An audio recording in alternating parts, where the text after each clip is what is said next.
For most of human history, comfort was rare, brief, and often suspicious. Warmth meant a fire that could burn out. Fullness meant a hunt that might fail tomorrow. Safety meant a night without predators, not a lifetime without strain. The human body was shaped in that narrow space between effort and uncertainty, tuned to survive cycles of hunger, movement, cold, heat, and risk. Yet today, many of us live in conditions our ancestors would have considered miraculous. Constant food, steady temperature, soft chairs, artificial light that erases the dark. And quietly, without drama, our bodies begin to weaken inside the very stability we once needed to survive. If comfort was once a reward for endurance, how did it become a force that slowly erodes the strength it was meant to protect? For nearly all of human existence, comfort was not a condition. It was a brief interruption between demands. If we compress the timeline of Homo sapiens into a single day, the steady warmth of indoor heating, the constant glow of electric light, and the quiet certainty of full cupboards would appear only in the last few seconds before midnight. For more than 300,000 years, human bodies formed under open skies, in landscapes that shifted between heat and cold, abundance and hunger, safety and threat. In that long stretch of time, stability was rare. The nervous system, the muscles, the metabolism, and even the immune defenses were calibrated not for constancy, but for response. The body learned to expect change. Archaeological remains tell a quiet story of this expectation. Skeletons from Upper Paleolithic sites show thick cortical bone and clear markers of repetitive strain, evidence of constant movement across uneven terrain. Joints carried the imprint of walking long distances, climbing, lifting, and carrying. These were not bodies shaped by chairs or climate control. They were bodies in dialogue with wind, ground, prey, and season. When winter came, it came fully.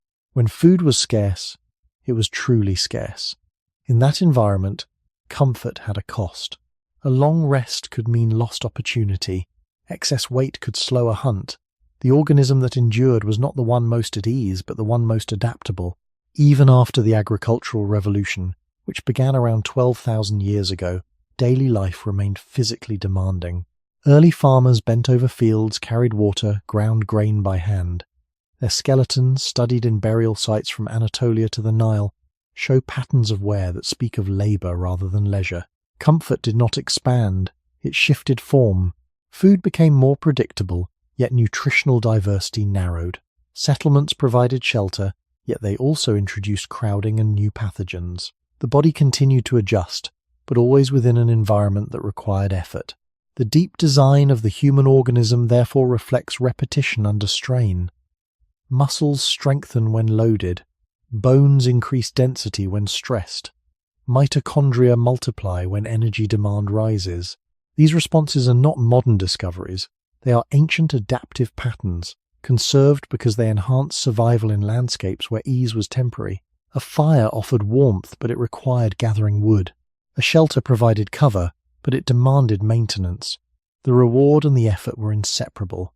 Only very recently, in historical terms, have large populations experienced long stretches of reduced physical demand combined with continuous caloric availability. Central heating removes seasonal temperature variation. Refrigeration erases natural cycles of feast and scarcity. Transportation replaces walking with sitting. The body, however, does not carry a separate blueprint for this new stability. Its regulatory systems still anticipate fluctuation. Hormonal rhythms rise and fall, expecting daylight and darkness, movement and rest, hunger and satiety. When those oscillations flatten into sameness, the signals that once maintained resilience grow quieter. Looking back to the earliest traces of our species in East Africa, to stone tools scattered near ancient riverbeds, it becomes clear that human life began in motion. Survival depended on reading terrain, conserving energy, and spending it decisively. The environment pressed against the body every day, and the body answered. Comfort, when it appeared, was earned and short-lived. In that long apprenticeship to uncertainty, the human organism became exquisitely responsive. The question that lingers is whether a body shaped by constant adjustment can remain strong when the world around it rarely asks it to adjust at all. If we remain within that long arc of human time, The rarity of comfort becomes even more visible when we look not only at skeletons, but at landscapes. Early Homo sapiens did not inhabit controlled interiors. They moved through savannas, coastlines, forests, and semi-arid plains where temperature could swing sharply between day and night. Without insulated walls or regulated heating, the body itself became the primary tool of adaptation. Blood vessels constricted in cold air and widened in heat. Brown adipose tissue generated warmth. Sweat evaporated to cool the skin. These were not optional functions. They were daily negotiations with the environment. In such conditions, stability was not a background assumption. It was an active achievement. When archaeologists reconstruct paleoclimate data from ice cores and sediment layers, they see frequent shifts, periods of drought, sudden cooling events, fluctuating rainfall. Human groups endured these changes without technological buffers that would later define civilization. Their physiology, therefore, was constantly stimulated by variability. A colder season increased metabolic demand. Scarcity triggered hormonal pathways that conserved energy and sharpened attention. Physical exertion, required for hunting or gathering, reinforced muscular and cardiovascular strength. The body was never left unused for long. This pattern did not only shape tissue, it shaped expectation. The nervous system evolved to interpret unpredictability as normal. Cortisol and adrenaline were not chronic enemies. They were short bursts aligned with immediate tasks. After effort came recovery, and after recovery came effort again. The alternation itself maintained balance. Even sleep was tied tightly to natural light cycles. Darkness meant genuine night, not a dimmer switch. Melatonin rose with sunset and fell with dawn, guiding circadian rhythms that synchronized metabolism, immune activity, and cellular repair. When we consider this long apprenticeship to environmental flux, comfort begins to appear as an interruption rather than a foundation.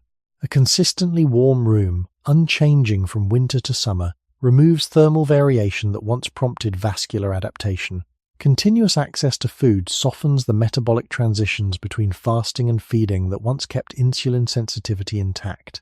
Artificial lighting extends waking hours beyond sunset, flattening circadian contrast. None of these changes are inherently harmful. Many have extended lifespan and reduced suffering, but they also reduce the frequency of physiological challenges that historically maintained resilience. Evidence from contemporary physiology supports this pattern. Studies of controlled cold exposure show increases in metabolic rate and activation of brown fat. Resistance training stimulates bone remodeling and muscle hypertrophy. Intermittent fasting alters insulin dynamics and cellular repair pathways such as autophagy. These are modern scientific descriptions of processes that were once unavoidable features of daily life. What was once built into survival now requires deliberate reintroduction. The human body, in its origins, was not designed for still air, steady temperature, and uninterrupted abundance. It was designed to calibrate itself through change. When change diminishes, calibration slows. Over time, systems that depend on periodic demand may downregulate. Bone loses density when load decreases. Muscle fibers shrink without resistance. Mitochondrial efficiency declines without sustained energy turnover. None of this happens dramatically at first. It unfolds gradually, almost quietly, within environments that feel safe and controlled. Returning again to those early river valleys and open plains, it becomes clear that the human organism did not separate comfort from effort. Shelter did not eliminate cold. It reduced it. A successful hunt did not guarantee future meals. It delayed hunger. The body's strength was maintained by the constant reminder that conditions could shift at any moment. In contrast, prolonged constancy is historically rare. The deeper question emerging from this contrast is not whether comfort is good or bad, but whether a body shaped by variability can fully preserve its strength in a world that increasingly removes variability from daily life. When we narrow the lens further, from climate and landscape to the interior of the human body, the imprint of that ancient variability becomes even clearer. The cells themselves carry expectations formed long before walls, heaters, and refrigeration. At the microscopic level, survival depended on responding quickly to fluctuation. Energy supply rose and fell. Physical exertion demanded bursts of ATP production. Periods without food required metabolic flexibility, the ability to shift from glucose to stored fat. These transitions were not rare biological tricks. They were routine adjustments repeated thousands of times across a lifetime. Over generations, natural selection favored organisms that handled these oscillations efficiently. The result was not a body optimized for permanent ease, but one optimized for responsiveness. Consider the structure of skeletal muscle. Muscle fibers adapt when exposed to load, increasing in size and strength through well-documented pathways involving protein synthesis and satellite cell activation. Remove the load, and the process reverses. Muscle atrophies because maintaining unused tissue is metabolically expensive.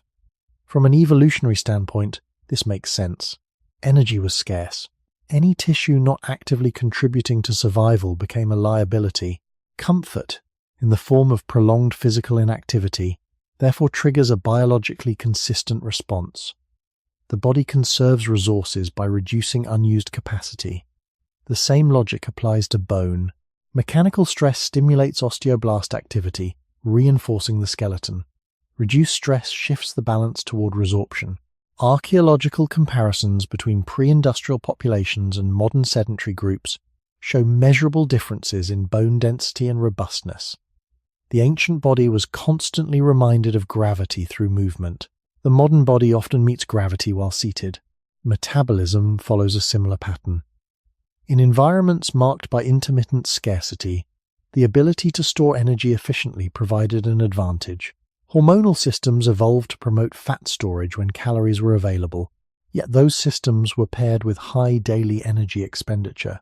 When caloric abundance persists without corresponding demand, the same adaptive mechanisms contribute to imbalance. Insulin, leptin, and other metabolic regulators continue to perform their original roles, but the environmental context has shifted. The design has not changed as quickly as the surroundings. Even the immune system reflects this history. Exposure to diverse microbes during most of human evolution trained immune responses to distinguish between threat and tolerance. Continuous low-level stimulation shaped regulatory pathways that prevented overreaction. In highly sanitized environments, some of those calibrations may shift, altering immune balance. The hypothesis is still being refined in scientific literature, yet the broader principle remains consistent. Biological systems depend on input to maintain regulation. When input changes dramatically, regulation must adapt, and adaptation may not always be smooth. Throughout all of this, one fact remains steady. The span of time during which large populations have lived with consistent thermal control, constant food access, and reduced physical demand represents a thin layer at the very top of the human timeline. Beneath it lies a vast foundation built under conditions of effort and unpredictability. The body's architecture reflects that foundation. It anticipates variation. It strengthens through use and recalibrates under stress. Comfort, extended without interruption, removes many of the signals that once sustained structural and metabolic resilience. None of this implies that earlier eras were preferable or less harsh. They were marked by injury, infection, and early mortality. Yet, from the perspective of biological design, they provided the repeated challenges that maintained certain capacities. The contrast does not condemn modern stability. It simply reveals a mismatch in timescale. The environment changed rapidly. The body did not. And so the quiet tension emerges. If strength was forged through fluctuation across hundreds of thousands of years, what becomes of that strength when fluctuation fades into uniform ease? For most of our history, the human body did not move through steady lines. It moved through cycles. Hunger followed fullness. Cold followed heat. Effort followed rest. These alternating states were not interruptions to health. They were the conditions that sustained it. When early humans traveled long distances in search of food or water, their muscles depleted glycogen stores, their breathing deepened, and their heart rate rose. Later, during periods of rest, repair processes unfolded quietly. Damaged fibers rebuilt, energy reserves restored, hormones recalibrated. Health was not a fixed state but a rhythm. This rhythm is visible even in the way cells manage energy. Under conditions of physical demand or temporary food scarcity, metabolic pathways shift. The body increases fat oxidation, insulin levels fall, and cellular cleanup mechanisms such as autophagy become more active. These processes have been studied in controlled laboratory settings and observed across species. They are not modern inventions. They are ancient responses embedded in our physiology. They depend on contrast. Without the alternating signal of demand and recovery, the intensity of these responses diminishes. The body was not built for continuous excess, nor for continuous deprivation, but for oscillation between the two. Archaeological and anthropological evidence reinforces this pattern. Hunter-gatherer populations, both ancient and contemporary, often experience variable caloric intake across seasons. Food abundance might follow a successful hunt or harvest, only to be followed by leaner days. Movement patterns shift with migration, weather, and resource distribution. In skeletal remains from such groups, we see strong markers of repetitive loading and adaptation, suggesting that cycles of strain and recovery were constant companions. Even sleep followed the environment. Without artificial light, human rest aligned closely with the natural light-dark cycle. Research on circadian biology shows that fluctuations in light exposure regulate hormonal rhythms affecting metabolism, immune function, and cognitive performance. Melatonin rises in darkness, cortisol peaks in early morning, body temperature dips and rises in predictable patterns. These daily oscillations are not optional accessories. They are central regulators. When artificial lighting and controlled indoor climates flatten these cycles, the signals that once reinforced physiological timing become blurred. From a biological standpoint, stress itself was part of the rhythm. Short-term stress, such as fleeing danger or exerting effort during a hunt, activated sympathetic pathways that mobilized glucose, sharpened perception, and prepared muscles for action. After the threat passed, parasympathetic recovery restored balance. The system depended on alternation. Chronic activation without recovery disrupts regulation, yet the complete absence of meaningful challenge also removes stimulation that maintains resilience. This concept, sometimes described in scientific literature as hormesis, suggests that moderate stressors can strengthen adaptive capacity. It is observed in exercise physiology, thermal exposure studies, and certain metabolic interventions. The principle is not extreme hardship, it is calibrated demand. Returning again to the early environments of our species, it becomes clear that life unfolded in pulses. A day of walking across uneven terrain placed mechanical load on bones and muscles. A colder night prompted thermogenic responses. A temporary lack of food activated metabolic flexibility. None of these states lasted indefinitely. They alternated. The body expected this pattern and adjusted accordingly. Modern comfort, by contrast, often reduces the amplitude of these oscillations. Temperature remains stable. Food is available at regular intervals. Physical demand can be minimal. The absence of fluctuation is subtle but persistent. Over time, systems that evolve to respond dynamically may operate at a lower intensity when signals are muted. The question emerging from this contrast is not whether cycles are good and stability is bad, but whether the diminishing of natural oscillation alters the long-term maintenance of strength within a body that was shaped by rhythmic challenge. Within these ancient cycles, one pattern stands out with particular clarity: the rhythm between scarcity and abundance.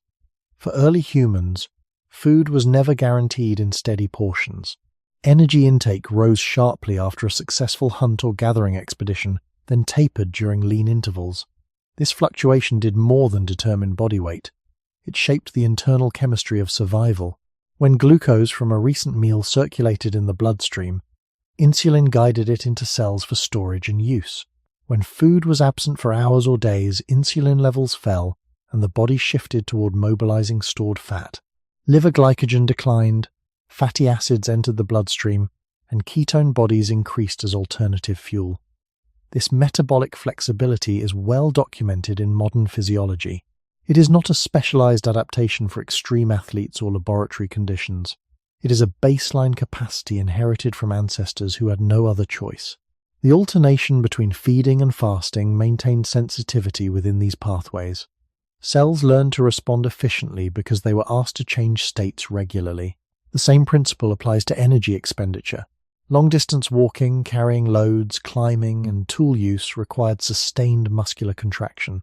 During these periods, glucose transporters such as GLUT4 moved to the cell surface in response to contraction itself, independent of insulin.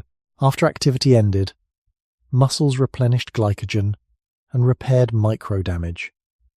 Each cycle reinforced responsiveness.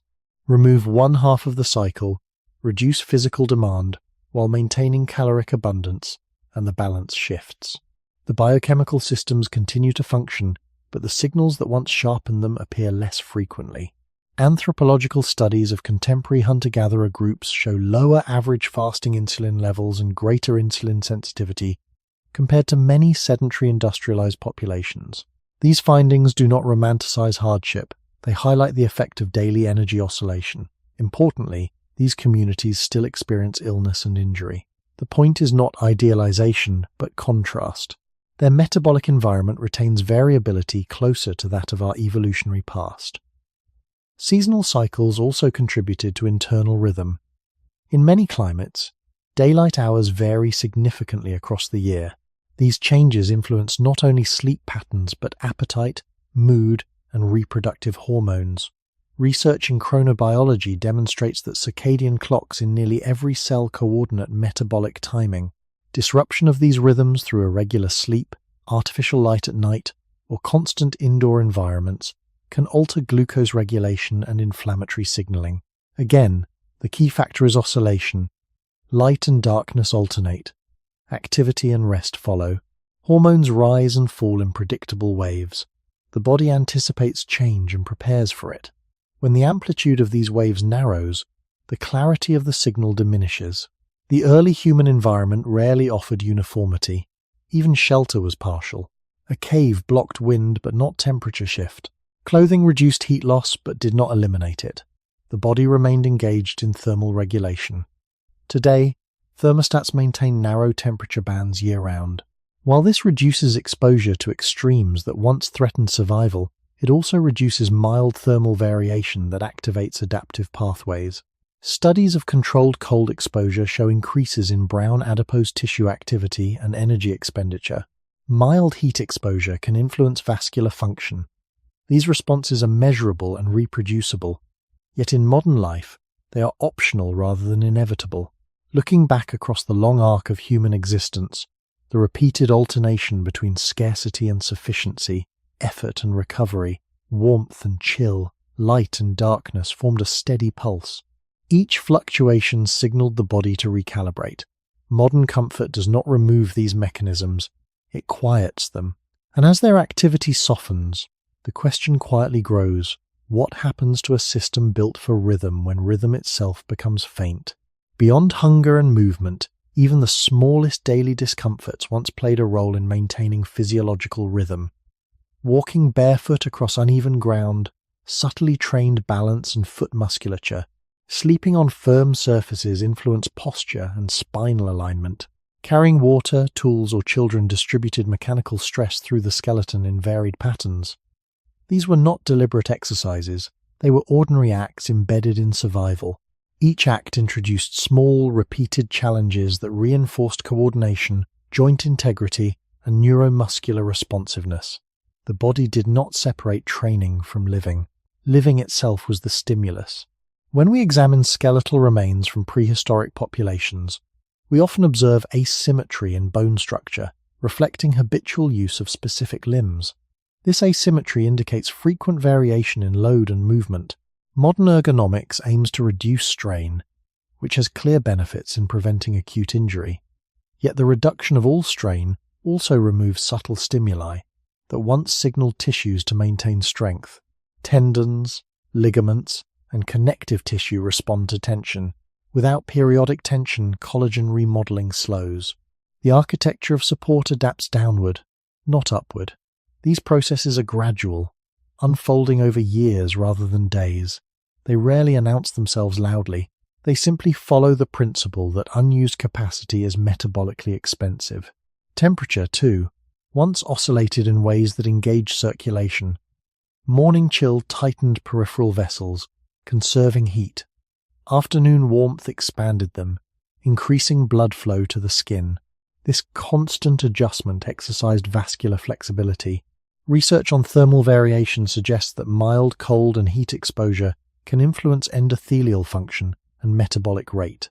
In contrast, stable indoor climates reduce the need for such adaptation. The cardiovascular system still performs its essential duties, but with fewer environmental prompts to adjust dynamically. Over time, the range of response may narrow. Even sensory systems evolved within fluctuation. Natural soundscapes rise and fall, alternating between quiet and sudden alerting cues. Light shifts gradually from dawn to dusk. These changes entrain neural circuits responsible for attention and rest. Artificial environments, by comparison, often maintain steady noise and brightness. The nervous system, which evolved to interpret variation as information, receives a flatter stream of input. Some research suggests that monotony can alter arousal regulation, though the full implications are still under investigation. What remains consistent is the broader pattern. Biological systems refine themselves through interaction with changing conditions. Looking again to early human habitats, we see no long stretches of complete physical ease. Even rest involved vigilance. Even shelter required maintenance. The rhythm of challenge and recovery extended beyond major events into subtle daily textures. Comfort, in the modern sense, minimal physical demand, constant climate control, uninterrupted access to food, compresses many of these textures into a smoother surface. The smoothing reduces risk and hardship, which has undeniable value. Yet it also reduces variability. The body continues to operate with mechanisms designed for oscillation, but those oscillations are less pronounced. Gradually, systems that rely on contrast to stay finely tuned may operate within a narrower bandwidth. This narrowing does not appear immediately. It accumulates quietly across years of uniformity. Returning to the central question, it becomes less about isolated behaviors and more about pattern. The human organism was shaped not by isolated extremes, but by repeated variation woven into daily life. When variation fades into sustained comfort, the signals that once maintained adaptive range become faint. And so we are left considering whether strength is not merely a product of effort, but of the ongoing alternation between effort and ease that once defined what it meant to be human. When we shift our attention from rhythm to structure, the consequences of reduced challenge become visible in the body's physical architecture. Muscles and bones are not static materials. They are living tissues that respond directly to load. Throughout most of human history, load was unavoidable. Walking long distances across uneven ground required constant activation of the lower limbs. Climbing, lifting, digging, and carrying imposed mechanical stress on the spine and upper body. Each contraction of muscle fibers generated tension on bone, and bone responded by reinforcing its internal scaffolding. This process, known in modern physiology as mechanotransduction, converts physical force into cellular signaling. Osteoblasts deposit new mineral where strain is highest. Muscle fibers thicken when repeatedly recruited. These responses are not enhancements beyond the baseline. They are the baseline, shaped by repeated demand. Archaeological findings offer tangible evidence of this dynamic. Analyses of skeletal remains from hunter-gatherer populations often reveal greater bone density and more pronounced muscle attachment sites compared to many contemporary sedentary populations. The differences are not subtle. Cortical bone in the limbs of ancient individuals tends to be thicker, suggesting habitual high-impact loading. These patterns reflect daily life rather than specialized training. Movement was transportation, labor, and survival combined. There was no separation between physical activity and existence. In contrast, modern comfort frequently reduces the mechanical demands placed on the skeleton. Transportation is motorized, tools are automated. Seating supports body weight for extended periods. When load diminishes, bone remodeling shifts balance. Osteoclasts continue to resorb old tissue, but the stimulus for new deposition weakens. Over time, bone mass can decline. This is not a sudden collapse. It is a gradual recalibration to a lower level of demand. The same principle applies to muscle. Without regular resistance, muscle protein synthesis slows. Fibers decrease in cross-sectional area. Strength declines not because the body fails, but because it adapts precisely to what is required. From an evolutionary perspective, conserving energy by maintaining only necessary tissue made sense in environments where calories were uncertain. Maintaining large unused muscles would have been inefficient. This adaptive logic persists today. Studies on bed rest and microgravity environments illustrate how rapidly muscle and bone respond to unloading. Astronauts in space, where gravity's constant pull is absent, experience measurable reductions in bone density and muscle mass despite careful exercise protocols. The lesson is not limited to extreme conditions. It demonstrates how dependent structural integrity is on mechanical stimulus. Returning to early human environments, gravity was not neutralized. Terrain was irregular. Surfaces were unpredictable. Every step carried micro-adjustments that strengthened stabilizing muscles. Even carrying water or children created asymmetrical loads that trained balance and coordination. The body's architecture was continually reminded of its purpose. Modern life often removes these reminders. Floors are level. Chairs distribute weight. Elevators replace stairs. None of these innovations are inherently harmful. Many protect against injury and fatigue. Yet they reduce the frequency and variety of loading events that historically maintained structural resilience. Over years and decades, the cumulative effect of reduced mechanical challenge can reshape the body's internal framework. Strength becomes more conditional, dependent on deliberate exercise rather than embedded in daily necessity. The deeper contrast emerges not between past and present comfort, but between constant engagement and intermittent demand. A body formed under persistent mechanical dialogue with its environment may slowly alter its structure when that dialogue becomes quiet. The question then is whether the architecture of the human body, designed to respond to gravity and strain, can preserve its integrity when gravity is felt mostly while sitting still. If we look more closely at how muscle and bone communicate, the relationship between load and structure becomes even more precise. Muscle does not simply pull on bone, it sends biochemical signals that influence growth and maintenance. During repeated contraction, microscopic stress activates pathways such as mTOR, which regulate protein synthesis and cellular repair. Satellite cells contribute to fiber regeneration. At the same time, tension transmitted through tendons stimulates osteocytes embedded within bone matrix. These cells act as sensors, detecting strain and directing remodeling where reinforcement is needed. The system operates as an integrated network. Remove consistent tension, and the signaling quiets. It is not a dramatic failure. It is a recalibration toward efficiency under lower demand. This pattern is observable across the lifespan. In childhood and adolescence, periods of physical activity correlate with increased peak bone mass. Research in pediatric physiology shows that weight-bearing exercise during growth years enhances long-term skeletal strength. Historically, children were rarely inactive for extended periods. Gathering firewood, helping with food preparation, walking long distances, and playing outdoors all impose natural mechanical stress. Today, extended sitting during schooling and leisure alters that pattern. While structured sports can provide stimulus, they often occupy limited time compared to prolonged sedentary hours. The body's developmental window remains sensitive to load, yet the frequency and diversity of load differ from ancestral conditions. In adulthood, the principle persists. Studies consistently show that resistance training improves bone density and muscle mass, even in later decades of life. This indicates that the adaptive machinery remains intact. What changes is not the capability but the context. In environments where movement is optional rather than essential, structural maintenance depends on intentional effort. Historically, maintenance occurred as a byproduct of survival. There was no decision to exercise, the day required it. Another dimension emerges when we consider connective tissue. Tendons and ligaments respond more slowly than muscle to changes in activity. Their collagen fibers align and strengthen with repeated tensile stress. When stress diminishes, elasticity and resilience may decrease. This contributes to the gradual stiffening or vulnerability sometimes observed in populations with limited movement variety. Again, the process unfolds quietly. It reflects the same evolutionary logic. Maintain what is used, economize what is not. Archaeological comparisons between pre-agricultural and post-agricultural skeletons reveal shifts not only in bone thickness but in joint wear patterns.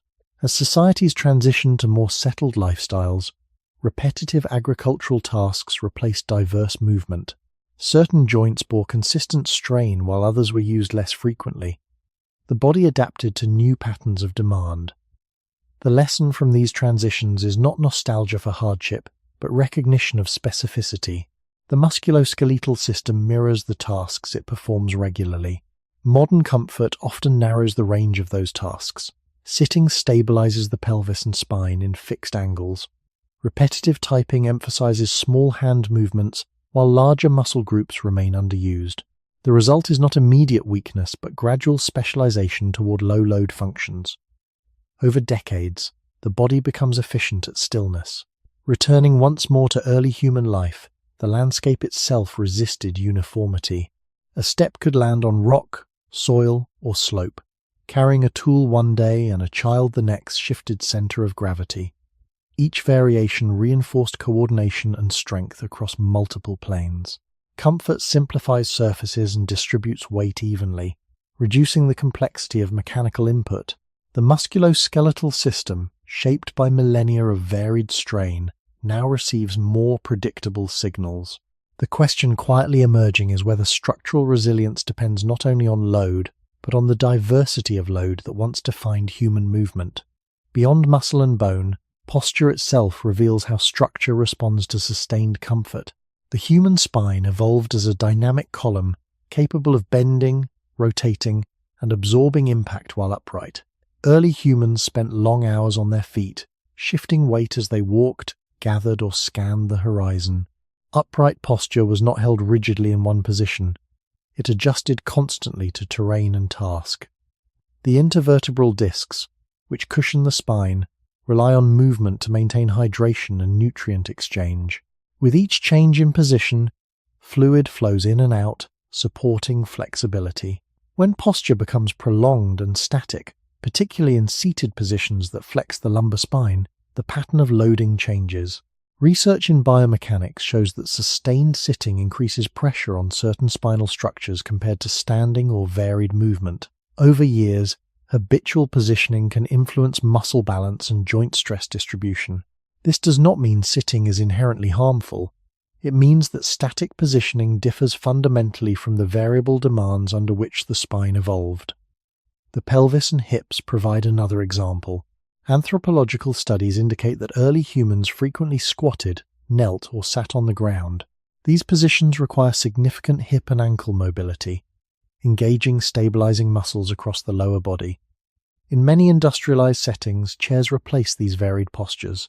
The hips remain flexed at approximately 90 degrees for extended periods. Over time, certain muscle groups shorten while others weaken. The body adapts to what it repeats most often. From an evolutionary standpoint, this adaptability was beneficial. It allowed rapid adjustment to changing tasks and tools. Yet, when repetition centers on low-demand positions, structural capacity narrows accordingly.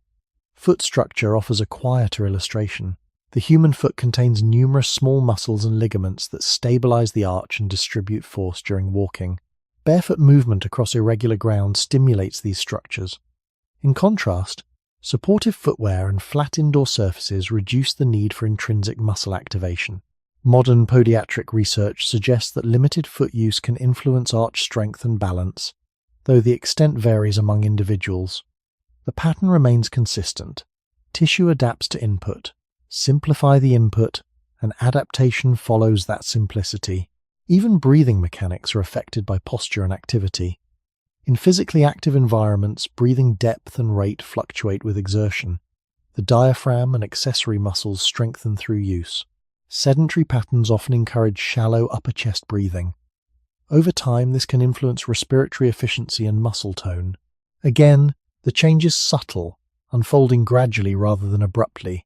Returning to the earliest chapters of human life, movement was inseparable from environment. A slope required forward lean. A carried load shifted spinal alignment. A sudden change in direction demanded coordinated stabilization. Structure was continually informed by context.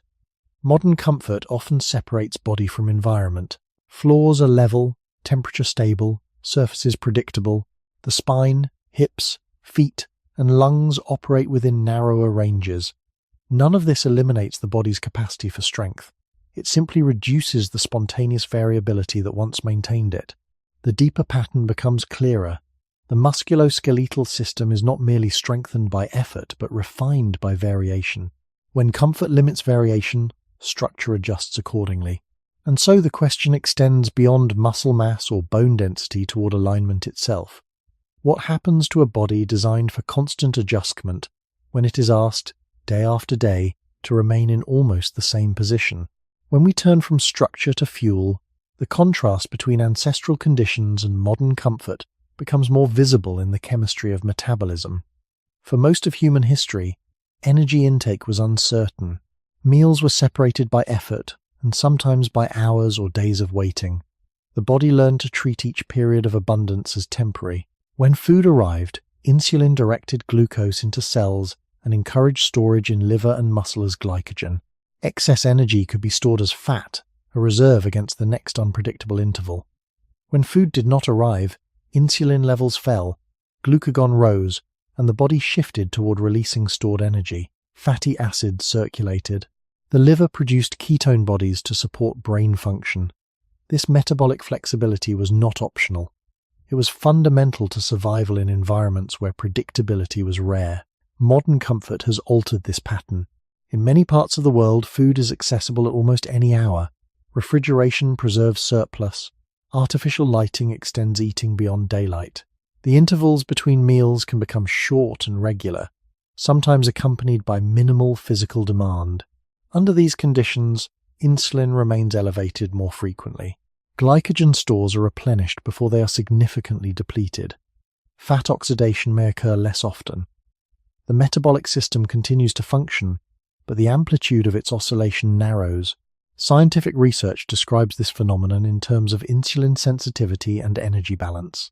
When cells are repeatedly exposed to high levels of glucose and insulin without corresponding energy expenditure, their responsiveness can change. Insulin receptors may signal less efficiently. The pancreas compensates by producing more insulin. Over time, this pattern can influence fat distribution and inflammatory signaling. These processes do not arise from comfort alone, nor do they affect everyone equally. Genetics, lifestyle, and environment interact. Yet the broader shift is measurable. A system shaped by scarcity now operates within abundance. Anthropological studies of hunter-gatherer groups provide useful comparison points. Observations among populations such as the Hadza in Tanzania indicate fluctuating caloric intake and high daily energy expenditure. While these communities face health challenges of their own, rates of certain metabolic disorders differ from those observed in highly industrialized societies. The contrast underscores the influence of energy variability rather than suggesting a return to hardship. The key distinction lies in rhythm. In ancestral settings, effort preceded reward. Energy was spent before it was replenished. Muscles demanded glucose, and glucose was used. Today, energy often arrives independent of physical demand. Calories can exceed expenditure without the immediate necessity of movement. The body stores what it does not use, following the same evolutionary logic that once protected against famine. It does not recognize that famine may never come. Even appetite regulation evolved under scarcity. Hormones such as leptin and ghrelin coordinate signals of hunger and satiety. In fluctuating environments, these signals aligned with actual energy need. In settings where highly palatable food is constantly available, sensory cues can override internal regulation. Research in neuroendocrinology suggests that repeated exposure to energy-dense foods may alter reward pathways, influencing appetite independent of metabolic requirement. Again, the mechanisms are ancient. The context is new. Returning to early human landscapes, food acquisition required time, skill, and physical strain. A successful hunt represented concentrated effort. A failed one meant continued expenditure without immediate reward.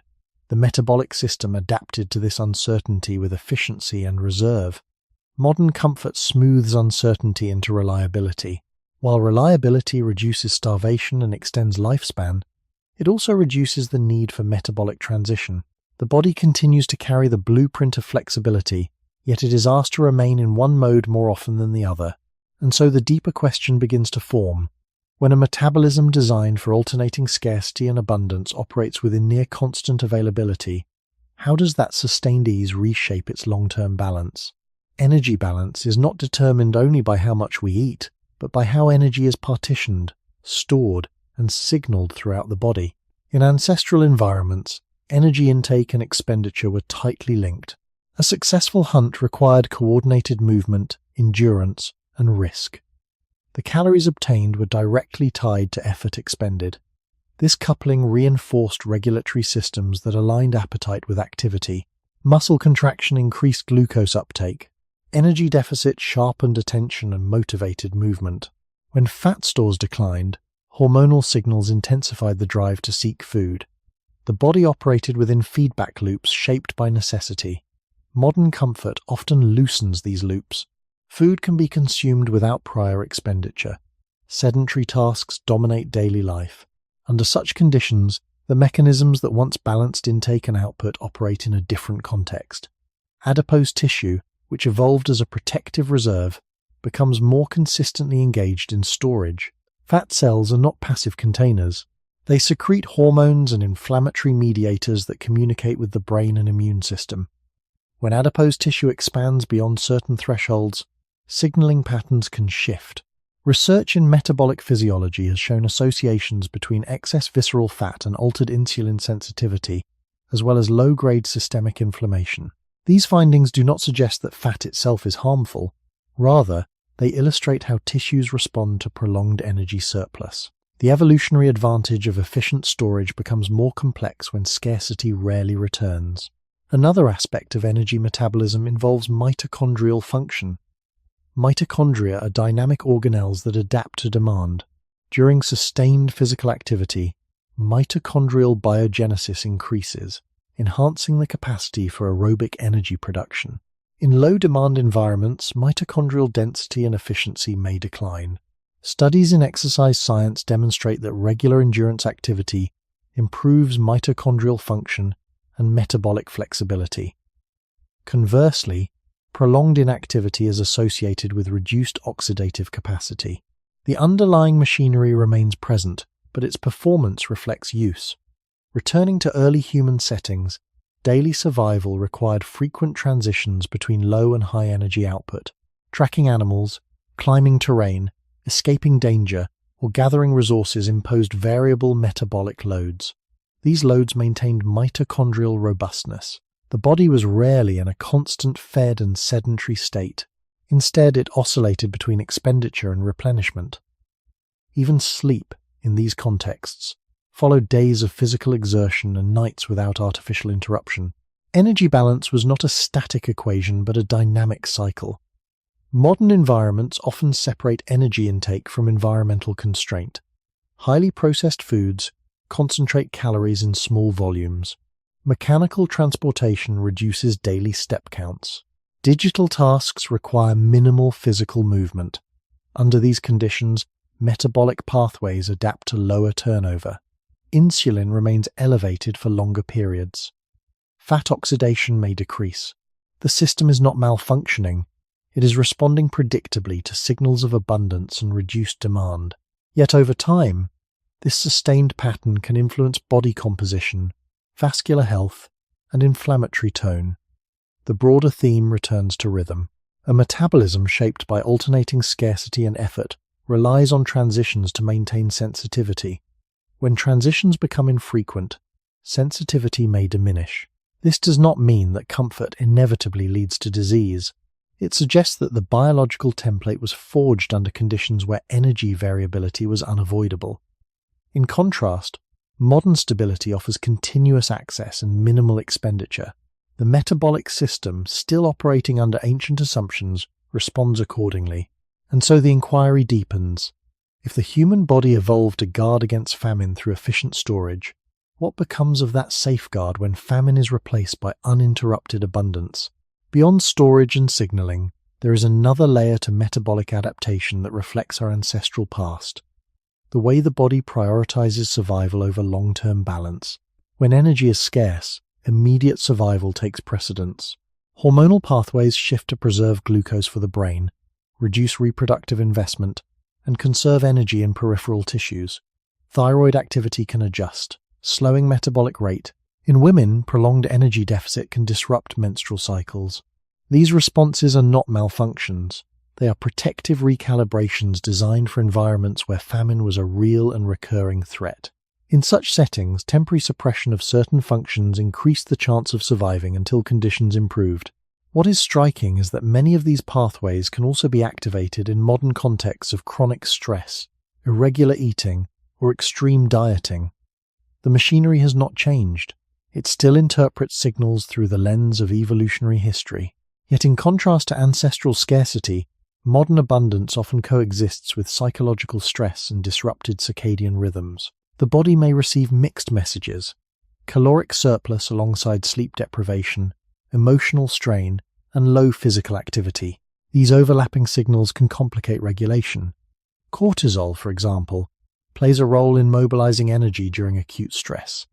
In short bursts, it helps release glucose and sharpen alertness. Chronic elevation, however, can influence fat distribution and insulin sensitivity.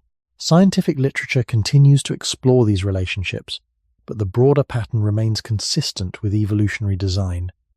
Stress responses evolved for acute challenges, not prolonged exposure in environments of constant caloric availability.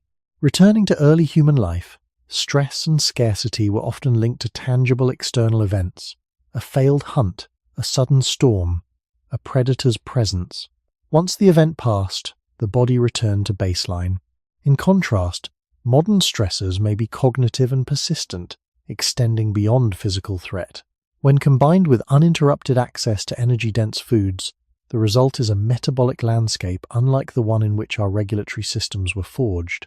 Another important dimension involves appetite regulation and reward circuitry. The human brain evolved to value high-calorie foods because they were rare and essential. Sweetness signaled energy. Fat signaled density. Salt signaled mineral content. In ancestral environments, these tastes were associated with survival advantage. In contemporary settings, highly refined foods concentrate these signals. Repeated exposure can influence dopamine pathways, reinforcing eating behavior independent of energy need. Neuroscientific research suggests that reward responses adapt to frequent stimulation, potentially altering sensitivity over time. The biological drive to seek energy remains ancient. The context of availability has changed dramatically. Yet it is important to recognize that metabolism is not inherently fragile. It is adaptive. Even in modern environments, physical activity, sleep regularity, and dietary composition can influence metabolic markers positively. The same pathways shaped by scarcity remain responsive to demand. The difference lies in default conditions. For most of human existence, variability was unavoidable. Today, variability often requires intention. The body, built to transition between states of deficit and surplus, continues to interpret its environment through signals of energy, movement, and stress. When these signals align with ancestral patterns, regulation tends to stabilize. When they remain constant or contradictory, adaptation follows a different path. And so the inquiry returns to its core. If a metabolism evolved to defend against famine and acute threat, how does it interpret a world where food is constant, stress is abstract, and physical demand is optional? For early humans, stress was rarely abstract. It had shape and direction. A sudden movement in tall grass, a rival group approaching, a fall on rocky ground. These were immediate events that demanded rapid response. The body answered with speed. Heart rate accelerated, breathing deepened, glucose was released into the bloodstream, and attention narrowed towards survival. This coordinated response, often described as the fight-or-flight reaction, is mediated by the sympathetic nervous system and hormones such as adrenaline and cortisol. In short bursts, this activation is protective. It prepares muscles for action and sharpens perception. Once the threat passes, parasympathetic pathways restore balance. Heart rate slows, digestion resumes, repair processes continue. The alternation between activation and recovery is central to resilience. Throughout most of human history, this pattern repeated in pulses. A hunt required focused exertion and vigilance. A confrontation triggered rapid mobilization. Then came recovery rest near a fire, sleep in darkness, quiet conversation within the group. Stress was episodic. It rose in response to concrete events and declined when those events resolved. This cycling maintained flexibility within cardiovascular, endocrine, and immune systems. Scientific research supports this distinction between acute and chronic stress. Acute activation of stress pathways can enhance performance and even strengthen adaptive capacity. Brief stressors, when followed by recovery, may improve cardiovascular responsiveness and metabolic regulation.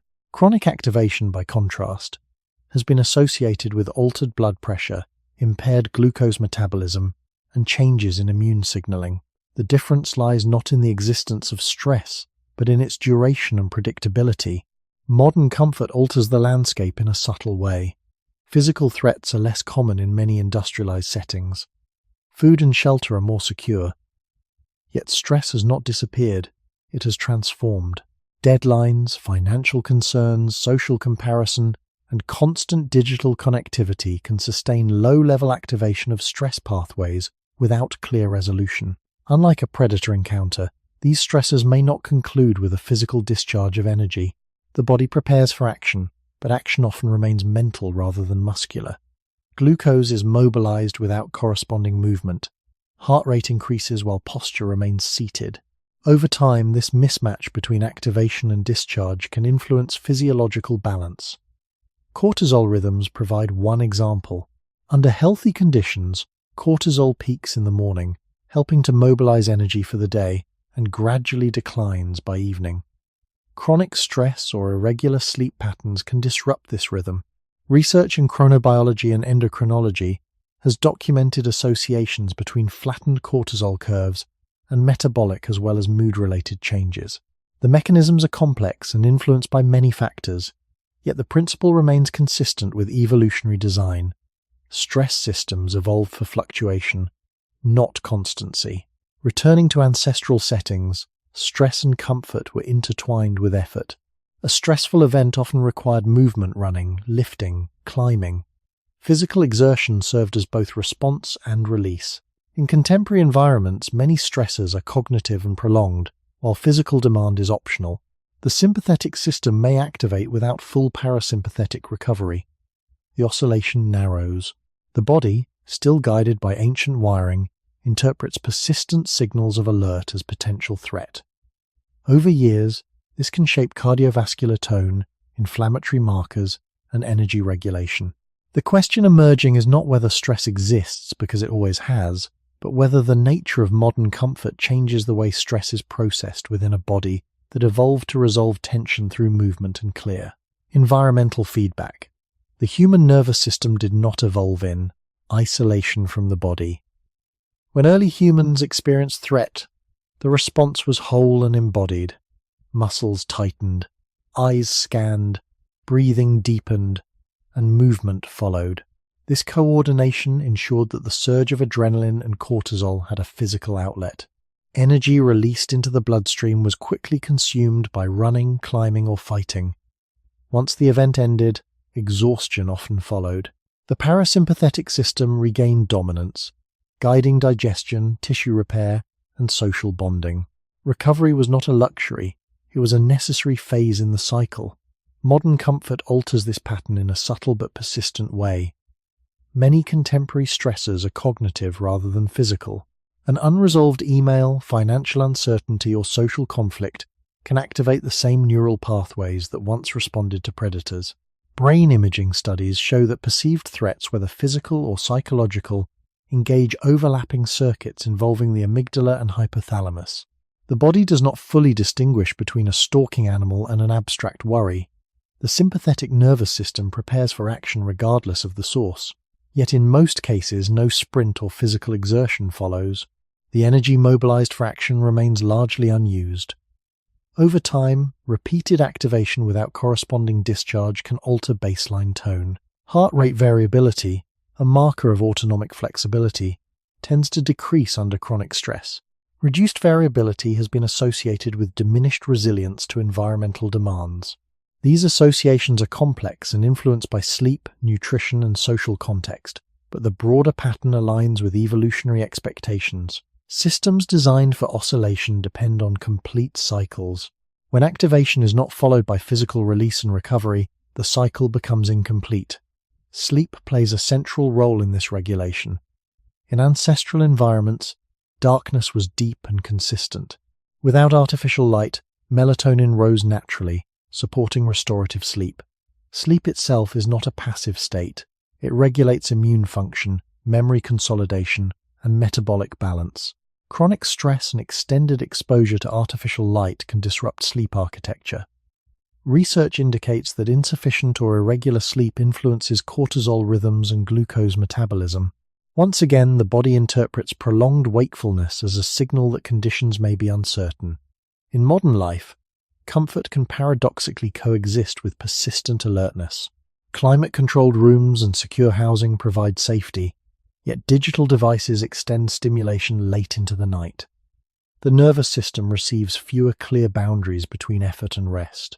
The absence of environmental cues that once signaled closure, sunset, quiet, physical fatigue can blur the transition into recovery.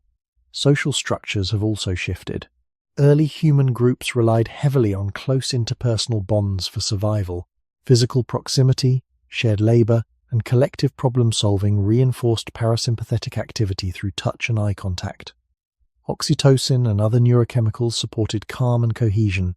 While modern societies offer broader networks, they may also introduce social stressors detached from immediate resolution. The nervous system continues to seek cycles of engagement and rest, yet the context differs from the one that shaped it. Looking back to open landscapes and firelit evenings, stress had edges. It began with a visible trigger and ended with resolution or retreat. Today, stress can linger in thought long after any concrete event has passed. Comfort has reduced many physical dangers, but it has not redesigned the neural circuitry that governs threat detection. The body still prepares as if action will follow. When action remains minimal and recovery incomplete, regulatory balance may shift gradually. The deeper question grows quieter but more persistent. What happens to a stress system shaped by physical resolution when the modern environment provides safety without fully closing the loop of activation? Over longer spans of time, the accumulation of incomplete stress cycles may begin to influence systems beyond immediate heart rate or hormone levels. The immune system, for example, is closely linked to stress physiology. In acute situations, brief elevations in stress hormones can enhance certain aspects of immune readiness, preparing the body to respond to injury or infection. Yet when stress signals persist at low levels without resolution, inflammatory pathways may shift. Research in psychoneuroimmunology has observed associations between chronic psychological stress and elevated markers of systemic inflammation. These findings do not suggest a simple cause and effect relationship. Many variables are involved. Still, the pattern reflects a broader principle. Systems designed for short-term mobilization may behave differently under sustained activation. Early human life offered clear endpoints. A threat either resolved or escalated. Physical exhaustion often followed intense exertion, naturally transitioning the body toward recovery. In modern environments, however, stress can remain abstract and ongoing. News cycles, economic pressures, and social comparison through digital platforms may sustain vigilance without physical closure. The sympathetic nervous system remains slightly engaged, even in physically safe settings. Over months and years, this subtle engagement can influence sleep quality, appetite regulation, and mood stability. Sleep, in particular, becomes a critical intersection. When stress remains elevated into the evening, the decline in cortisol that typically precedes rest may be delayed. Studies in sleep medicine have shown that stress and irregular sleep patterns are closely linked. Fragmented sleep can, in turn, influence glucose metabolism and immune regulation. The body's internal timing mechanisms, circadian clocks present in nearly every organ, depend on predictable cues of light, activity, and rest. When stress disrupts these cues, rhythmic coordination may weaken. Returning to ancestral contexts, darkness reliably followed sunset. After a day of movement, the body entered night with physical fatigue. The absence of artificial light reinforced the boundary between effort and rest. Stress hormones fell, allowing parasympathetic processes to dominate. This nightly reset supported tissue repair and memory consolidation. The contrast with modern life is subtle but meaningful. Comfort can provide safety and warmth, yet artificial light, prolonged screen exposure, and irregular schedules may reduce the clarity of nighttime signals. The stress system, already influenced by cognitive demands, receives fewer consistent cues to fully power down. Over time, the baseline level of activation may shift upwards slightly, narrowing the amplitude between alertness and rest. It is important to emphasize that stress itself is not the enemy. Without it, adaptation would not occur. Muscles would not strengthen. Skills would not develop. Immune responses would not mobilize. The distinction lies in pattern and proportion. Ancestral stress was intense but bounded. Modern stress may be milder but prolonged. The nervous system evolved to handle surges followed by recovery. When recovery becomes fragmented or delayed, the balance alters gradually. Looking again across the long timeline of human evolution, stress and comfort were woven together through physical engagement with the environment. Safety was earned through effort. Rest followed exertion. In many contemporary settings, safety is provided without corresponding physical demand, and stress arises from symbolic rather than immediate threats. The body continues to interpret signals through ancient circuitry. The unresolved tension between activation and release accumulates quietly, and so the question deepens. If the human stress response was sculpted for brief embodied challenges, how does it adapt to a world where comfort surrounds us, yet the signal of threat rarely fully subsides? Long before walls were sealed and water was filtered, the human immune system developed in constant conversation with the living world. Soil, plants, animals, and other humans formed a dense web of microbial exchange. Infants were born into environments rich with bacteria from skin, breath, and earth. As they crawled, touched, and explored, their immune systems encountered countless microorganisms. These exposures did not simply pose threats, they provided information. Immune cells learned to distinguish between harmful pathogens and harmless environmental microbes through repeated contact. Regulatory pathways matured through interaction. In evolutionary terms, the immune system expected diversity. It was calibrated not in sterile isolation, but in microbial abundance. Archaeological and anthropological evidence suggests that early human groups lived in close proximity to natural environments and to each other. Shared shelters, communal food preparation, and constant outdoor activity facilitated microbial exchange. While infectious disease posed real risks, particularly after the rise of agriculture and dense settlements, the broader immune environment remained varied. The body's defenses were continually stimulated and refined. Modern comfort has transformed this landscape. Clean water systems, refrigeration, antibiotics, and improved sanitation have dramatically reduced mortality from infectious disease. These advances represent profound achievements. Yet they also alter the frequency and diversity of microbial exposure. The so-called hygiene hypothesis, first proposed in the late 20th century and since refined into more nuanced frameworks such as the old friends hypothesis, suggests that reduced early life exposure to certain microorganisms may influence immune regulation. Research indicates associations between lower microbial diversity and increased rates of allergies or autoimmune conditions in some populations. These findings remain under active study, and causality is complex. Still, the central idea aligns with evolutionary context. The immune system evolved under conditions of continual microbial contact.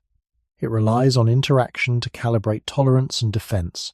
Beyond microbes, environmental variation once influenced immune readiness through seasonal changes. Cold weather altered circulation and indoor crowding patterns. Nutritional fluctuations affected immune cell function. Physical exertion temporarily modulated inflammatory markers. These shifts created a dynamic immune rhythm. In contrast, climate-controlled interiors, year-round food availability, and reduced physical labor flatten some of these seasonal oscillations. The immune system continues to operate, but within a narrower range of environmental cues. Urbanization further modifies microbial exposure.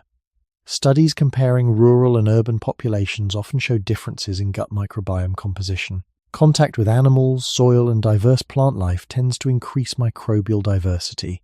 In highly sanitized indoor environments, that diversity may decline. The gut microbiome plays a significant role in immune signaling, metabolic regulation, and even mood through the gut-brain axis. Changes in microbial composition have been associated with various health outcomes, though research remains ongoing.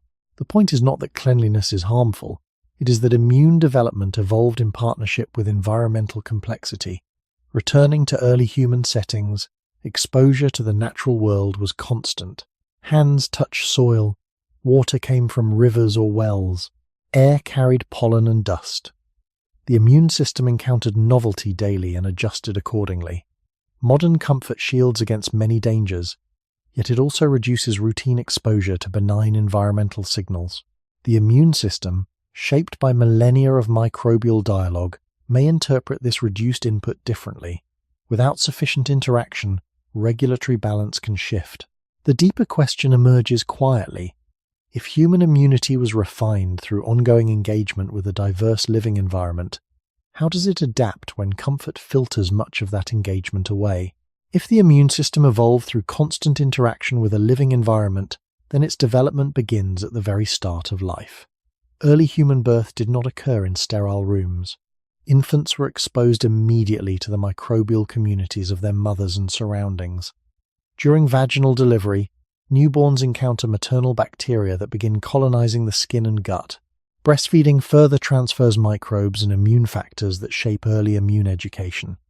Anthropological research suggests that prolonged physical contact between caregivers and infants was common in ancestral groups. Skin-to-skin contact, shared sleeping spaces, and communal living increased microbial exchange. These exposures help train the immature immune system to differentiate between harmful invaders and benign environmental organisms. Modern medical advances have dramatically reduced infant mortality, which is one of the most significant achievements in human history. Yet birth practices and early environments have also changed. Caesarean deliveries, formula feeding, reduced outdoor contact, and increased antibiotic use can influence early microbial colonization. Scientific studies have observed differences in gut microbiome composition between infants born by caesarean section and those born vaginally, as well as between breastfed and formula-fed infants. These differences do not determine health outcomes on their own, but they illustrate how early microbial exposure contributes to immune maturation. The immune system is not fully formed at birth. It learns through exposure, gradually building tolerance to harmless antigens while remaining vigilant against pathogens. Beyond infancy, childhood historically involved extensive outdoor exploration. Soil, plants, and animals introduced diverse microbial inputs. Scrapes and minor infections were part of life. These experiences stimulated both innate and adaptive immunity. In modern indoor environments, children may encounter fewer microbial varieties, particularly in highly urbanized settings. Research comparing farm-raised children with those raised in urban apartments has found differences in allergy prevalence, with some studies suggesting that early exposure to farm environments correlates with lower rates of certain allergic conditions. The mechanisms are still being investigated, but the pattern supports the idea that immune regulation depends on early environmental complexity. It is important to distinguish between beneficial microbial exposure and dangerous pathogens. Clean water, vaccines, and antibiotics have saved millions of lives. The reduction of lethal infectious disease represents a clear advancement. The evolutionary question is subtler. How does the immune system, shaped by frequent benign exposure, calibrate itself in environments where many exposures are removed? Regulatory T cells, which help prevent excessive immune reactions, appear to develop in response to specific microbial signals. Without these signals, the balance between defense and tolerance may shift. Some researchers propose that immune systems deprived of certain microbial inputs may become more reactive to harmless substances, contributing to allergies or autoimmune tendencies in susceptible individuals. Returning to ancestral settings, the boundary between human body and environment was porous. Airflow was natural. Floors were earth. Food was minimally processed. Immune systems matured within this constant exchange. Modern comfort introduces barriers, sealed buildings, filtered air, sanitized surfaces that reduce contact. These barriers protect against acute infection, yet they also reshape immune education. The body continues to carry regulatory pathways forged in microbial abundance. When environmental input narrows, those pathways may adapt in ways still being understood. The inquiry remains open. If immunity was sculpted through lifelong dialogue with a diverse ecosystem, what does long-term health look like when that dialogue becomes quieter and more controlled? Beyond early development, the immune system continues to depend on measured stimulation throughout life. It is not a static shield that, once formed, remains unchanged. Immune cells are constantly renewed. They circulate, encounter antigens, and adjust their activity based on signals from tissues and microbes. In ancestral environments, this renewal occurred within a landscape rich in biological variety. Daily contact with soil organisms, plant particles, animal dander, and other humans created a steady stream of low-level immune challenges. These were not always harmful. Many exposures were neutral or beneficial, serving as background information that helped maintain regulatory balance. The immune system, in this sense, functioned less like a wall and more like a conversation continuously interpreting signals from the outside world. Modern comfort has altered the tone of that conversation. Indoor living reduces contact with soil microbes. Processed food decreases exposure to environmental bacteria associated with fresh produce and natural water sources. Air filtration and sealed windows limit microbial diversity in enclosed spaces. Studies comparing indoor and outdoor microbiomes have shown measurable differences in bacterial composition. While indoor environments may contain microbes from human skin and pets, they often lack the broader ecological diversity found outdoors. The immune system continues to operate, but the range of stimuli narrows. This narrowing does not automatically lead to dysfunction. Many individuals live in sanitized settings without obvious immune problems, yet population-level trends show increases in allergic conditions and certain autoimmune disorders in industrialized regions over recent decades. Scientists emphasize that these patterns are multifactorial, involving genetics, diet, pollution, and lifestyle. Microbial exposure is one piece of a larger puzzle. Still, the evolutionary context suggests that immune regulation developed under conditions of continuous ecological exchange. Removing much of that exchange represents a significant environmental shift. Diet also plays a role in immune calibration. Traditional diets rich in fiber from diverse plant sources support a varied gut microbiome. Fermentation of dietary fiber by gut bacteria produces short-chain fatty acids, which influence immune signaling and intestinal barrier integrity. In highly processed diets low in fiber, microbial diversity may decline. Research in microbiology and nutrition has documented links between dietary patterns and gut microbial composition.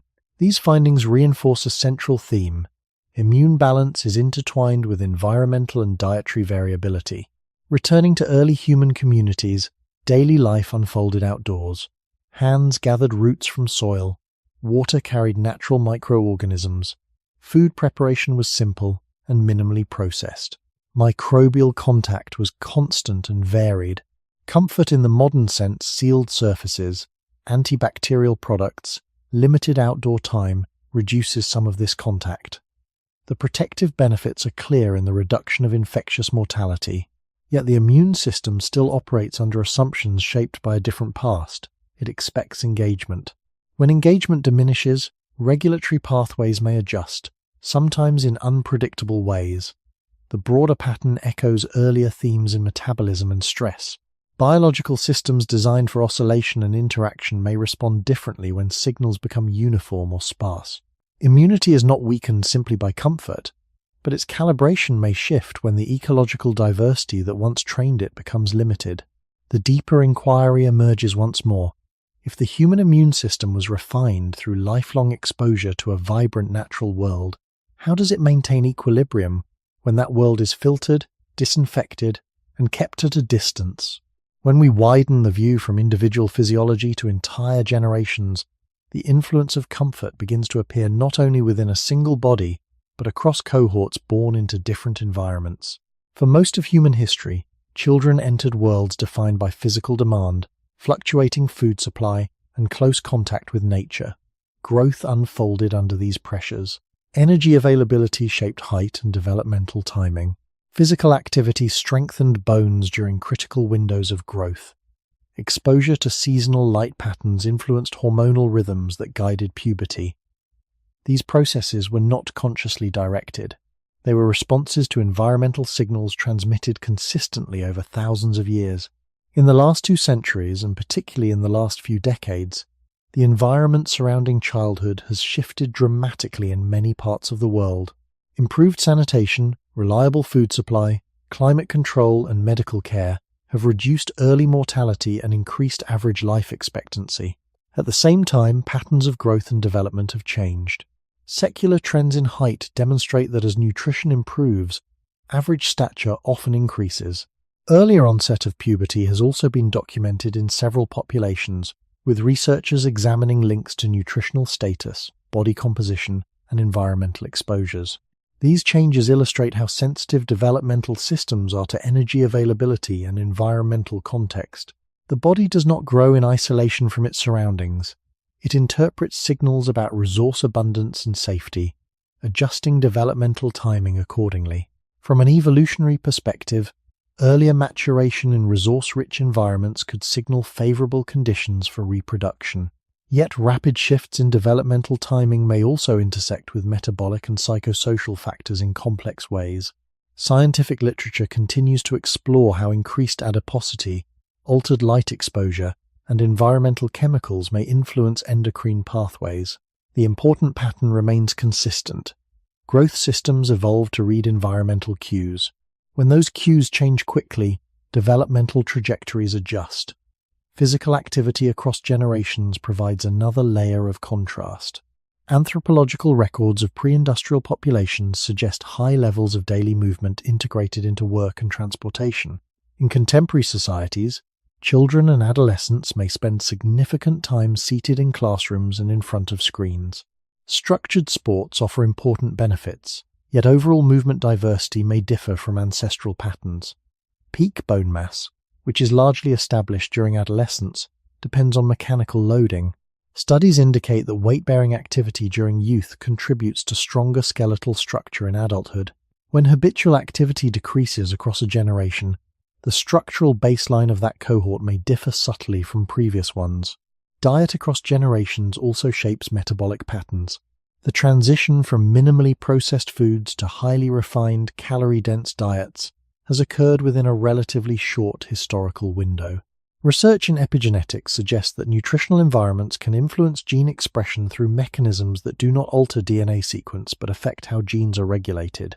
Some studies propose that parental nutrition and metabolic status may influence offspring physiology through epigenetic modifications, though the field remains complex and evolving. What is clear is that biological systems are responsive not only within a single lifetime but across generations exposed to similar environmental conditions. Returning to early human communities, stability was rare and localized. A child's body grew within cycles of abundance and scarcity, warmth and cold, effort and rest. Developmental pathways were tuned to this rhythm. In contrast, children born into modern comfort often experience consistent climate control, predictable caloric intake, and reduced physical strain from infancy onward. These conditions support survival and longevity, yet they represent a different set of signals from those that shaped our species. The emerging question extends beyond individual adaptation. When multiple generations grow within sustained comfort, how might the cumulative absence of variability reshape the baseline expectations of the human body itself? When generational patterns are examined more closely, it becomes clear that the body does not simply respond to immediate conditions. It also carries forward signals from prior environments. This transmission does not rewrite DNA, but it can influence how genes are expressed. The field of epigenetics studies these regulatory layers, chemical markers that attach to DNA or associated proteins, altering gene activity without changing genetic sequence. Some research suggests that nutritional status, stress exposure, and environmental conditions experienced by parents may affect certain aspects of offspring physiology. Historical events such as famines have provided opportunities to study these patterns. For example, analyses of individuals conceived during periods of severe food scarcity have revealed differences in metabolic markers later in life compared to those conceived under stable conditions. While interpretation remains complex and multifactorial, the findings support the idea that biological systems remain attentive to environmental cues across generations. In ancestral settings, environmental variability was persistent. Scarcity, physical demand, and seasonal fluctuation shaped parental physiology before and during reproduction. The signals transmitted to offspring were therefore embedded within that variability. Modern comfort introduces a new context. Parents in many industrialized societies may experience continuous caloric availability, sedentary work, artificial light, and psychological stress distinct from physical threat. These conditions shape hormonal and metabolic states that accompany conception and gestation. Research continues to explore how maternal metabolic health, stress levels, and circadian rhythms influence fetal development. It is well established that gestational diabetes, for instance, can affect birth weight and later metabolic risk in children. Similarly, maternal stress has been associated with alterations in infant stress reactivity. These associations are not deterministic, but they highlight the sensitivity of development to parental environment. Beyond physiology, cultural shifts also influence generational biology. Reduced physical labor, increased indoor living, and prolonged screen exposure alter patterns of movement and sleep from early childhood onward. Sleep timing, once synchronized with natural light cycles, now often extends into late hours due to artificial illumination. Studies in chronobiology indicate that delayed sleep patterns can influence metabolic regulation and mood. When such patterns persist across generations, they may subtly recalibrate baseline expectations for circadian timing. Body composition trends across decades offer another lens. In many countries, average body mass index has increased over recent generations. This shift reflects changes in diet, physical activity, and built environments. From an evolutionary standpoint, efficient fat storage was advantageous under fluctuating resource conditions. When abundance persists across multiple generations, storage mechanisms remain active while the environmental constraint that once balanced them diminishes. The resulting patterns are not solely individual choices, but reflect structural conditions that shape entire cohorts. Returning to early human groups, reproduction occurred within landscapes of unpredictability. Offspring inherited not only genes, but also metabolic signals tuned to environments of movement and variation. The intergenerational conversation between body and surroundings unfolded gradually over thousands of years. In contrast, the transition to sustained comfort has occurred within a few generations. Biological systems shaped by long exposure to variability are now receiving signals of stability, abundance, and reduced physical demand. The pace of environmental change exceeds the pace of genetic evolution. Adaptation occurs, but through regulatory pathways rather than structural redesign. The deeper question grows broader. When comfort becomes the baseline across generations, how might the accumulated signals of abundance and reduced challenge influence the long-term trajectory of human physiology? When environmental stability persists across multiple generations, the question is no longer only how a single body adapts, but how baseline expectations gradually shift. Human biology is remarkably plastic. Height, body composition, and even the timing of puberty can respond within decades to changes in nutrition and healthcare. Yet plasticity operates within inherited constraints shaped over far longer periods. The genome remains largely the same as it was thousands of years ago, but the signals that regulate it, energy availability, light exposure, stress load, microbial diversity have changed quickly. This creates a layered pattern of adaptation, rapid environmental change, slower regulatory adjustment, and very slow genetic evolution. Population-level data offer subtle hints of this dynamic. Over the past century, average height has increased in many regions alongside improved nutrition and reduced infectious disease. At the same time, earlier pubertal onset has been documented in several industrialized populations. Researchers explore links to caloric intake, adiposity, endocrine-disrupting chemicals, and light exposure. While no single factor explains these shifts, the consistent theme is environmental signal. The developing body interprets cues about resource abundance and safety, and adjusts growth timing accordingly. From an evolutionary perspective, accelerated maturation under stable conditions may once have signaled opportunity. In a modern context, however, Rapid developmental shifts intersect with metabolic and psychological environments that differ sharply from those of the past. Body composition trends provide another generational marker. Increased adiposity across cohorts reflects not only individual behavior but structural conditions, urban design, food systems, work patterns. Children born into such environments may establish metabolic setpoints, influenced by early nutrition and parental physiology. Studies in developmental programming suggest that prenatal and early life exposures can shape appetite regulation and energy storage tendencies later in life. These mechanisms are complex and not deterministic, yet they reinforce a central observation.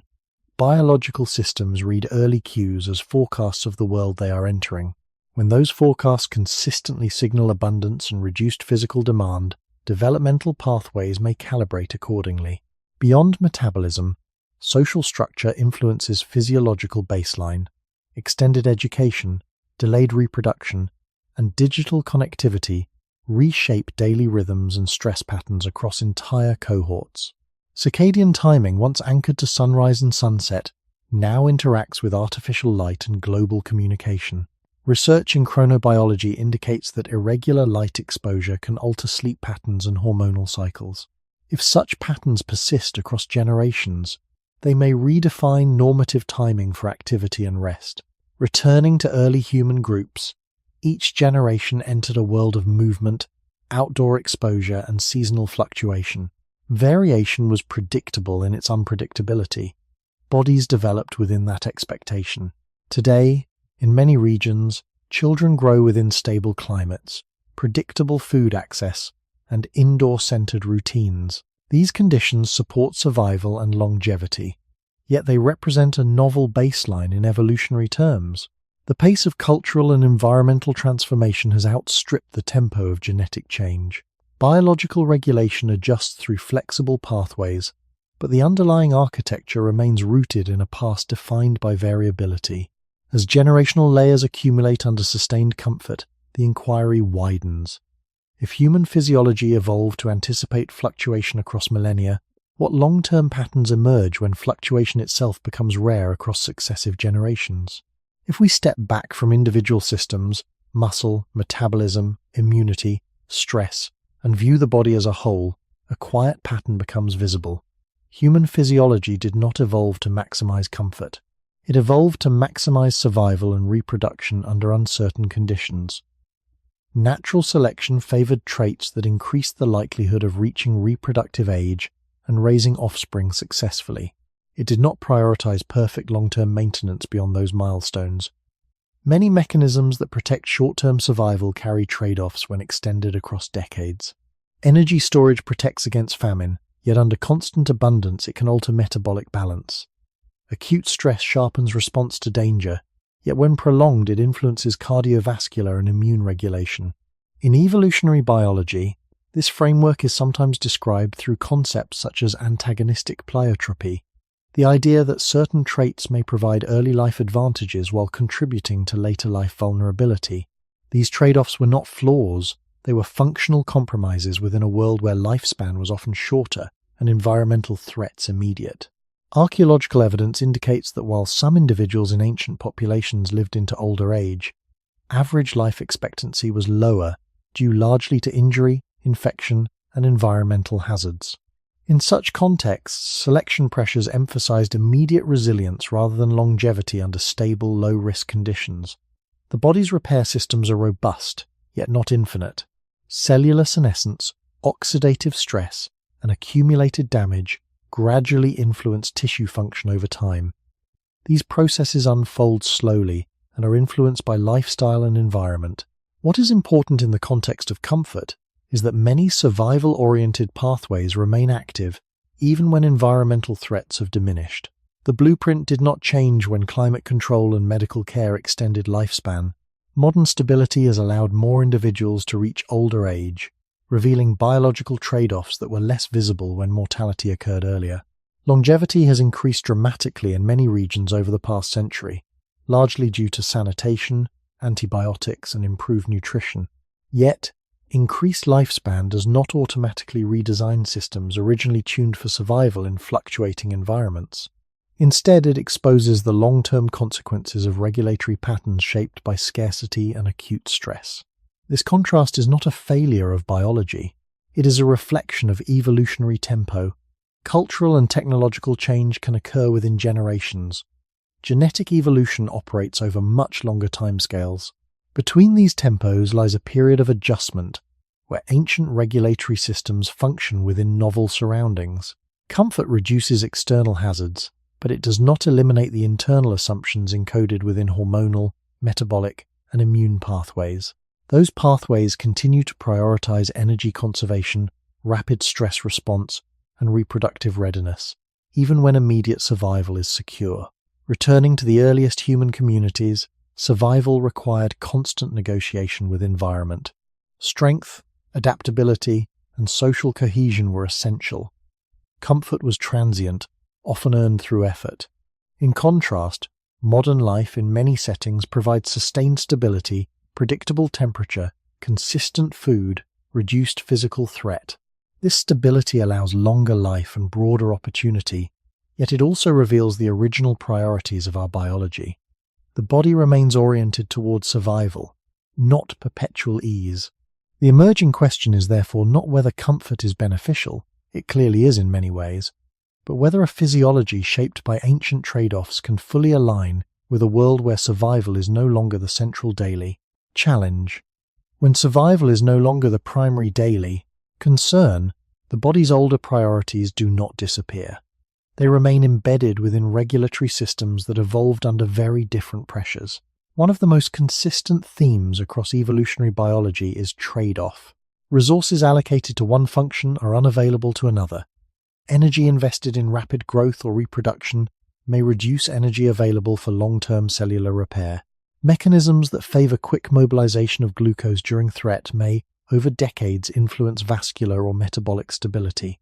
These are not design flaws, they are compromises forged in environments where the immediate future was uncertain. In early human settings, the likelihood of reaching advanced age was influenced by injury, infection, and environmental hardship. Natural selection therefore concentrated on traits that improved survival through youth and reproductive years. Robust inflammatory responses helped contain infection. Efficient fat storage protected against famine. Stress reactivity enhanced vigilance. These systems were adaptive within that context. Only recently have large populations consistently lived long enough for the cumulative effects of these trade-offs to become prominent. As medical care reduced acute mortality, more individuals entered decades beyond reproductive age. The biological architecture supporting survival remained largely unchanged, but its long-term consequences became more visible. Research in gerontology explores how cellular processes such as telomere shortening, mitochondrial decline, and accumulation of senescent cells contribute to aging. These processes are influenced by genetics, lifestyle, and environment. They also reflect the reality that repair mechanisms, while sophisticated, are not infinite. In ancestral environments, reaching older age often required exceptional resilience or favorable conditions. In modern societies, extended lifespan has become more common, revealing how survival-oriented pathways interact with longevity. Comfort extends life by reducing external hazards. Vaccination, sanitation, and stable food supply lower the risk of early death. Yet internal regulatory systems still operate according to evolutionary assumptions. Appetite circuits favor calorie-dense foods. Stress pathways respond quickly to perceived threat. Inflammatory responses activate to defend tissue integrity.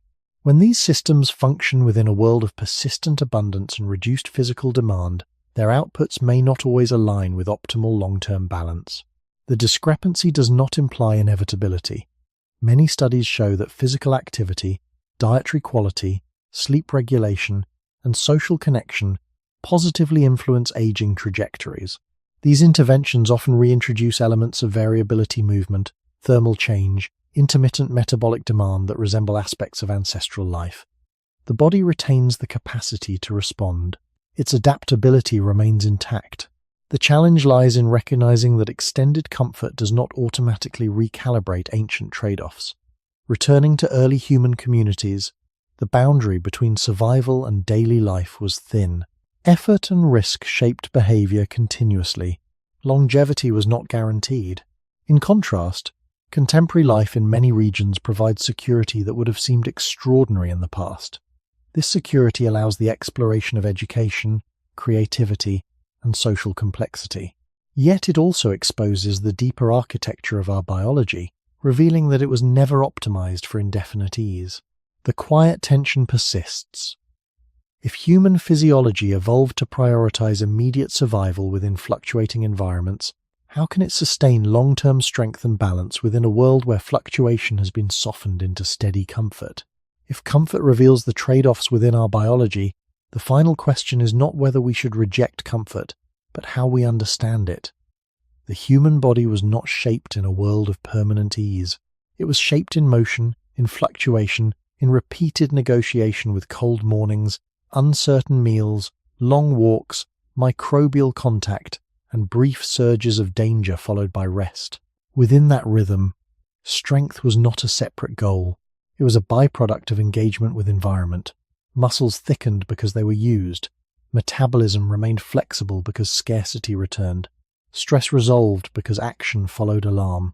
Immunity matured because exposure was constant. Longevity, when it occurred, emerged from resilience forged through variability. Modern stability has changed the outer landscape faster than the inner one. Climate control softens temperature extremes. Food arrives without pursuit. Light extends the day. Threat often becomes symbolic rather than physical. These changes have reduced suffering and extended life in profound ways. Yet the body continues to operate under assumptions formed across hundreds of thousands of years. It still responds to load, to fluctuation, to contrast. When those signals diminish, systems recalibrate downward, conserving what is no longer demanded. This recalibration is not punishment. It is adaptation. The body does not weaken out of error. It adjusts to the environment it perceives. If mechanical load is rare, bone density decreases. If metabolic transition is infrequent, flexibility narrows. If stress lacks resolution, regulation shifts. If microbial diversity declines, immune calibration changes. Each response reflects ancient logic applied to new conditions.